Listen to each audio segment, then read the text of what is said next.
Good morning, all of you. How are you all? I hope you all are fine. So this is your Hindi class. Today we will read chapter number 2 of your Hindi class 4th, glass में हाथी।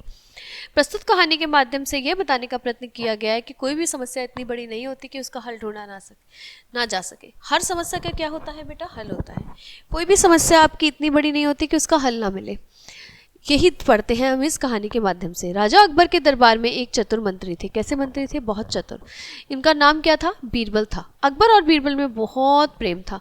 बीरबल के बिना राजा का मन बिल्कुल भी नहीं लगता था। राजा का मन बिल्कुल नहीं लगता था बीरबल के बिना। यदि कभी बीरबल को दरबार पहुंचने में देर हो जाती थी, ये भी क्या होता था, बीरबल को दरबार पहुंचने में थोड़ी देर हो जाती थी तो राजा अकबर उदास हो जाते थे, बड़े उदास हो जाते थे वो, और नौकर को भेजकर बीरबल को तुरंत बुलवा लेते थे। ठीक है, तो जो बीरबल थे उनके बिना उनका मन बिल्कुल भी लगता नहीं था। एक समय की बात है, दरबार लगा हुआ था। सभी दरबारी वहां उपस्थित थे, परंतु बीरबल अभी तक नहीं पहुंचे थे। बीरबल की अनुपस्थिति में राजा को खूब सूना सूना सा लगता था। उसको बहुत सब सूना सूना लगता था, कुछ अच्छा नहीं लगता था। उन्होंने एक नौकर को आदेश दिया कि वे जाकर बीरबल को घर से तुरंत ले आए। बुला कर ले आए बीरबल को। उन्होंने भेजा एक अपने फटाफट एक नौकर को आज्ञा दी। राजा के आदेश से नौकर तुरंत बीरबल के पास पहुंचा और बोला, मंत्री महोदय, राजा आपको बहुत याद कर रहे हैं। उन्होंने कहा, बीरबल, आपको राजा बहुत याद कर रहे हैं। बीरबल ने कहा, अच्छा चलो, आप चलो, मैं अभी आता हूँ। उन्होंने कहा, चलो आप चलो, मैं अभी आता हूँ। ये सुनकर नौकर चला आया। थोड़ी देर बाद बीरबल भी आ पहुंचे। बीरबल को देखकर राजा हंस पड़े। बीरबल से पूछा, बीरबल, तुम इतनी देर तक कहाँ रह गए थे? बीरबल, महाराज, बच्चा मचल गया था, उसको मनाते मनाते इतनी देर हो गई। मुझे इतनी देर हो गई। अकबर, अरे, इतने बड़े मंत्री हो और बच्चे को मनाने में इतनी देर कर दी। भला बच्चों को मनाना भी कोई बड़ी बात है? बच्चों को तो यही मना सकते हैं।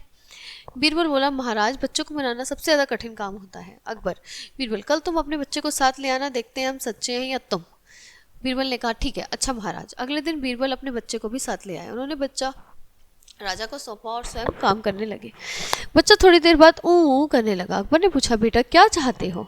बच्चा, ऊ, मैं गेंद खेलूंगा, गेंद लूंगा, मुझे गेंद चाहिए। बादशाह ने उसे गेंद मंगवा दी।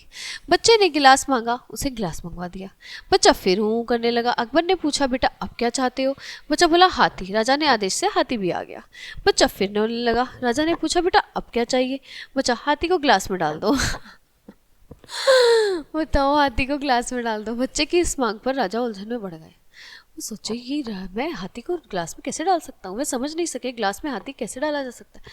उन्होंने बीरबल को बुलाया कहा कि तुम्हारा बच्चा चाहता है कि हाथी ग्लास में डाल दिया जाए। यह काम हमसे तो नहीं हो पाएगा, तुम ही करके दिखाओ। बीरबल ने बच्चे से कहा, बच्चे इधर देखो, मैं अभी ग्लास में हाथी डाल देता हूँ। बीरबल ने महावत को संकेत दिया। उसने हाथी को बालक के चारों ओर घुमाया। हाथी कुछ देर घूमता रहा। इतने में एक नौकर से मिट्टी का एक हाथी मंगवाकर बीरबल ने चुपके से अपने हाथ में रख लिया था, और तभी बीरबल ने बच्चे का ध्यान अपनी ओर खींचा। उधर महावत हाथी को लेकर चला गया और बीरबल ने मिट्टी का वह हाथी छिपाकर झट से ग्लास में डाल दिया। फिर उन्होंने गिलास को बच्चे को देकर कहा, ये देखो, हाथी ग्लास में डाल दिया है, लो अब इससे खेलो।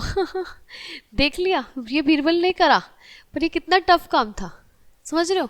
ये काम कोई नहीं कर सकता था, क्योंकि बीरबल के अंदर क्या था, बहुत ज़्यादा दिमाग था, वो बहुत दिमाग का धनी था, इसलिए वो ये काम कर पाया। तो अकबर हार गए और बीरबल अगेन जीत गए, जैसे कि हमेशा होता है। बीरबल ने अपनी सूझबूझ से हाथी को भी ग्लास में डालकर दिखा दिया बच्चे को, और बच्चा खुश हो गया। ठीक है बेटा? हमने देखा कि हम अपने दिमाग का यूज़ कितना अच्छे से कर सकते हैं। ओके बेटा, चलिए हम आपको नेक्स्ट क्लास में मिलते हैं with the new chapter. Bye bye, तब तक के लिए।